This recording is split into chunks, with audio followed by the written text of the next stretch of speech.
bike. But something happened. Harley Davidsons just got ridiculously expensive. So what exactly is it that makes a Harley Davidson motorcycle command so much more money than any other motorcycle on the market? Harley Davidson used to be the king of the road, but now something's seriously off. Bikes are sitting unsold, prices keep climbing, and riders are walking away. What's really going on behind the scenes, and can Harley bounce back from this mess? Harley dealers didn't make a mistake. They made a choice, a calculated one. Over time, they shifted away from selling motorcycles as machines and started selling them as status symbols. Prices didn't just inch up, they climbed aggressively. A bike that once sat within reach of the average working rider suddenly needed luxury-level financing to afford. And those financing deals? That's where things really started to spiral. Very expensive venture. Not just with the upfront cost, the maintenance, it's not too bad, especially if you do it yourself. But where it really gets expensive is when you get into all the parts and accessories that are available out there to customize. It wasn't just about higher price tags. The real sting came from the way those bikes were sold. Dealers pushed long-term loans with interest rates that made monthly payments look small but added thousands more over time. Then came the add-ons, prep fees, delivery fees, documentation fees. Things that used to be part of the sale were now broken out and marked up. It became a layered trap. On the surface, the deal looked manageable, but buried underneath were costs that pushed the real price far beyond what buyers expected. People kept buying because they believed in the brand. They bought into the culture, the sound, the image, the nostalgia. It wasn't just about the bike, it was about being part of something. And dealers knew that. They used that trust to push limits further and further, year after year. Then everything changed. Dealers are hurting, they're desperate. We've been over this a number of times. How much over MSRP do you expect to pay? Should you pay? What's fair? The pandemic gave dealerships the perfect excuse to crank prices even higher. Shortages and delays were real, but instead of adjusting fairly, dealers treated it like a gold rush. Markups soared, and bikes that already felt expensive became completely out of touch. The result? Buyers didn't just hesitate, they stopped showing up. Now those same showrooms that used to move bikes quickly are stuck. Inventory is sitting longer. Floor plans are stacking interest charges. Used models are clogging up the market because new ones are too expensive. It's not a slow bleed. It's a sudden stop. And Harley's image is taking the hit. This isn't just about pricing, it's about trust. Riders feel burned.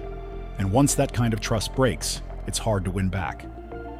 People who once saved up to ride out with pride are turning to other brands, or just walking away from the idea altogether. Cheaper, more reliable, and less complicated options are everywhere. Harley is no longer the obvious choice. The dealers who banked on emotion, loyalty, and brand legacy now find themselves holding the bag.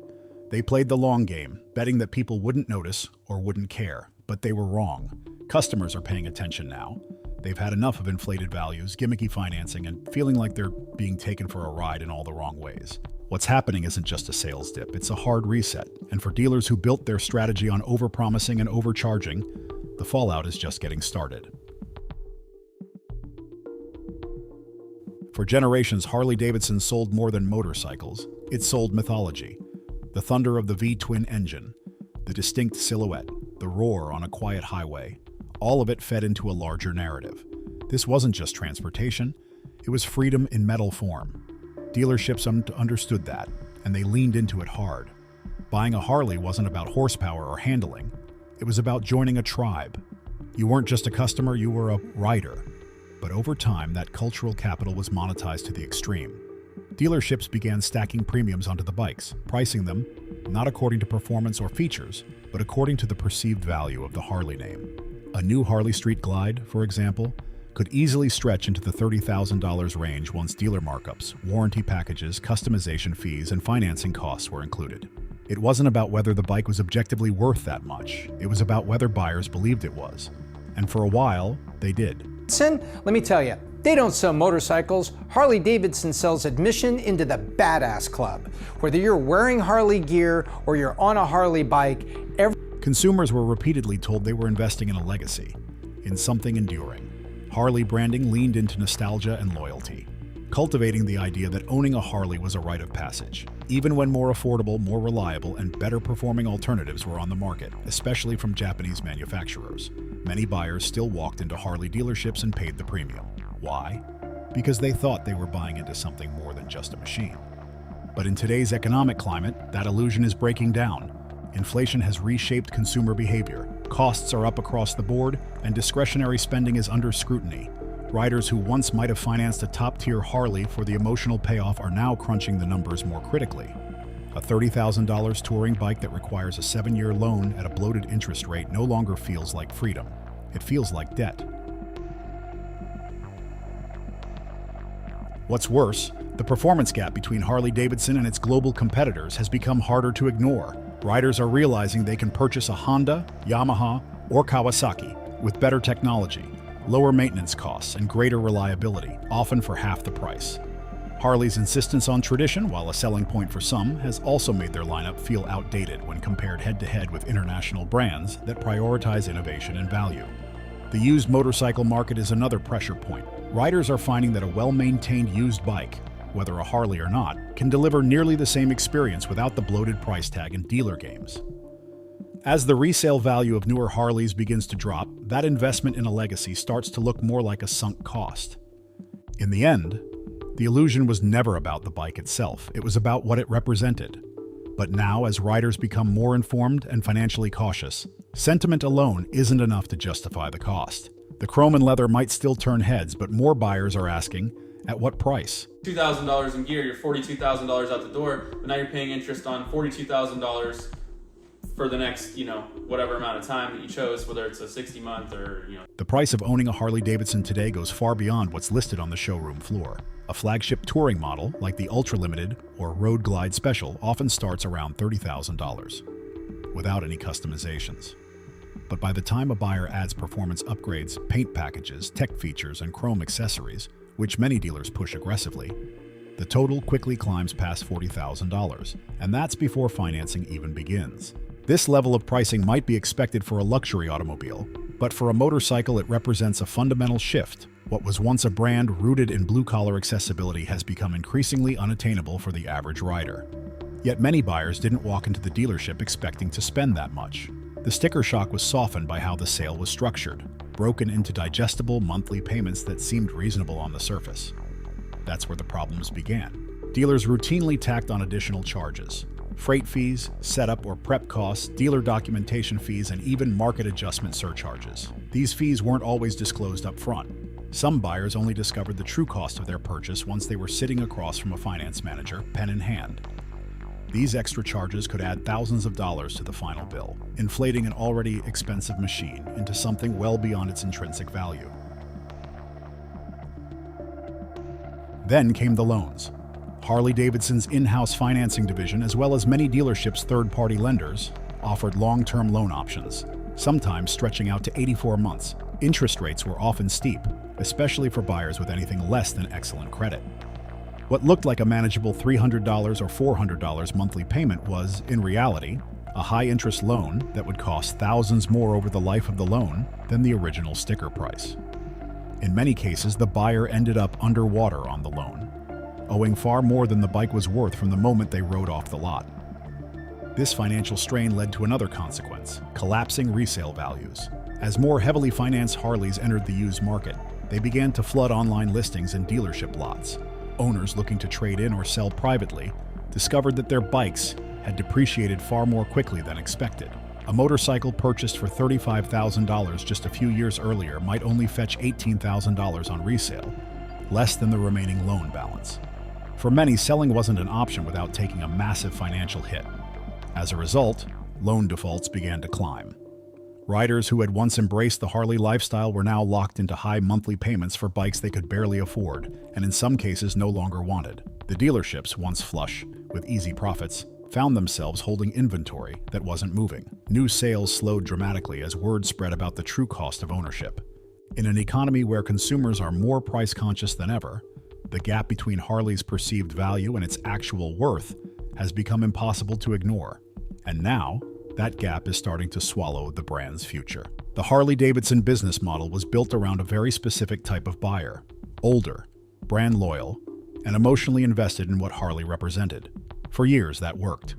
But the market has shifted, and a new generation of riders is rewriting the rules. These aren't wide-eyed first-time buyers falling for a dealership's sales pitch. Today's motorcycle shoppers are more informed, more skeptical, and far less willing to pay premium prices for tradition alone. This new buyer is younger, digitally native, and used to researching purchases down to the last detail. They're watching reviews, comparing performance specs, tracking long-term ownership costs, and reading first-hand accounts from real riders. They're not dazzled by a nameplate or nostalgic marketing campaigns, and when they do the math, Harley Davidson often doesn't come out on top. Really want to start all the way down at the bottom because a lot has changed over the past couple years with the two companies. Now Indian has rebranded, or reimagined I should say, their entire Scout lineup, which is their most popular motorcycle. Instead of springing for a $35,000 Harley touring model, they're choosing a $12,000 Yamaha Tracer or a $15,000 Indian Scout that delivers similar performance, updated tech, and fewer strings attached. Reliability, fuel economy, and digital features are outweighing the old-school appeal of chrome and low-end torque. Japanese and European brands in particular are attracting buyers with better power-to-weight ratios, refined engineering, and significantly lower price tags. Then there's the issue of financing. While Harley dealers have earned a reputation for wrapping bikes in high-interest loans padded with dealer add-ons, many competitors keep things far simpler. Electric motorcycle companies like Zero or Livewire, ironically once part of Harley itself, are offering direct-to-consumer models with transparent pricing, limited overhead, and optional subscription-based features. These companies understand their audience isn't just looking to own the dream. They want a machine that works for them, financially and functionally. Even Harley's traditional strengths, community, culture, and brand loyalty, aren't landing the same way with this crowd. The culture of live to ride doesn't resonate with someone who's more interested in weekend track days, modular helmets with integrated Bluetooth, or commuting to work on a lightweight electric bike. Younger riders want connection, but not necessarily conformity. They're less interested in buying into a lifestyle and more interested in building their own. The numbers reflect that shift. Harley Davidson's average buyer age has continued to rise, while younger demographics are increasingly purchasing motorcycles from rivals. Brands like KTM and Triumph are seeing growth in key age segments that Harley is failing to capture. And while Harley has made half-hearted attempts to appeal to this new crowd, launching smaller displacement bikes or experimenting with electric offerings, those efforts often come off as reactive rather than visionary. In short, the new generation of buyers isn't falling for the old playbook.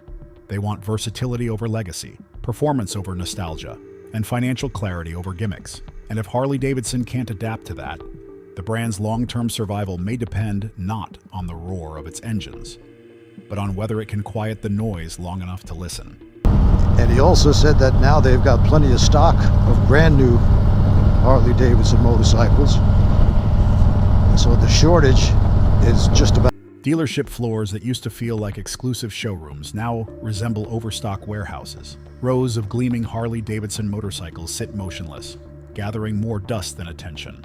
Models that once had waiting lists can now be had immediately, and often with incentives that would have been unthinkable just a few years ago. In some locations, buyers are being offered seasonal promotions, free accessories, or extended warranties just to move bikes off the floor. But despite the markdowns, customers aren't biting like they used to. This isn't a temporary slump caused by external disruptions. It's not about pandemic-era supply chain issues or a dip in raw material availability. The core problem is that the demand simply isn't there anymore, at least not at the price and value Harley is offering. What used to be a mark of exclusivity has, for many riders, become a symbol of outdated pricing and poor value.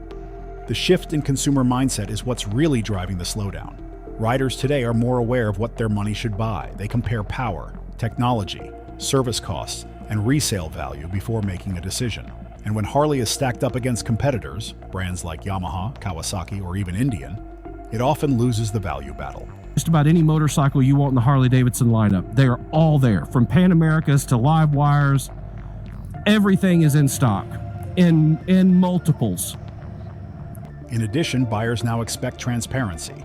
Hidden fees and inflated dealer markups no longer fly in an era where customers can compare prices online in minutes.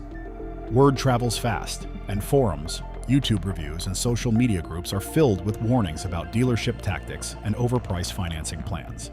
Riders are no longer willing to be taken for a ride before they even twist the throttle. As a result, dealerships are left with bikes that cost too much to stockpile and not enough demand to clear out. The longer they sit, the more their value drops. The used market becomes saturated, and resale prices fall further. For many dealers, this is uncharted territory. Harley once had the luxury of scarcity working in its favor. That scarcity has now flipped into oversupply. Even core Harley loyalists are hesitating. Riders who might have traded in for a newer model are holding on to their current bikes longer. Some are shifting away from large cruisers entirely, opting instead for adventure bikes, sport tourers, or even electric motorcycles, segments where Harley has either struggled to compete or has little presence. The message from the market is clear. Nostalgia alone isn't enough. Riders want more for their money. Better performance, real reliability, and honest pricing. Harley Davidson can still course correct, but the longer unsold inventory piles up, the more difficult that path becomes. For now, the dealership floors remain full, but not with customers.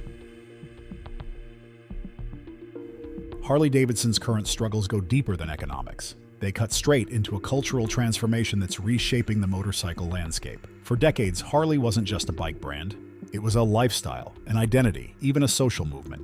Owning a Harley meant you were part of something bigger. Leather jackets, road trips, HOG, Harley Owners Group meetups, and the unmistakable rumble of a V-twin engine. That entire package used to mean something specific to a generation that came of age in the shadow of Easy Rider and 1980s Americana.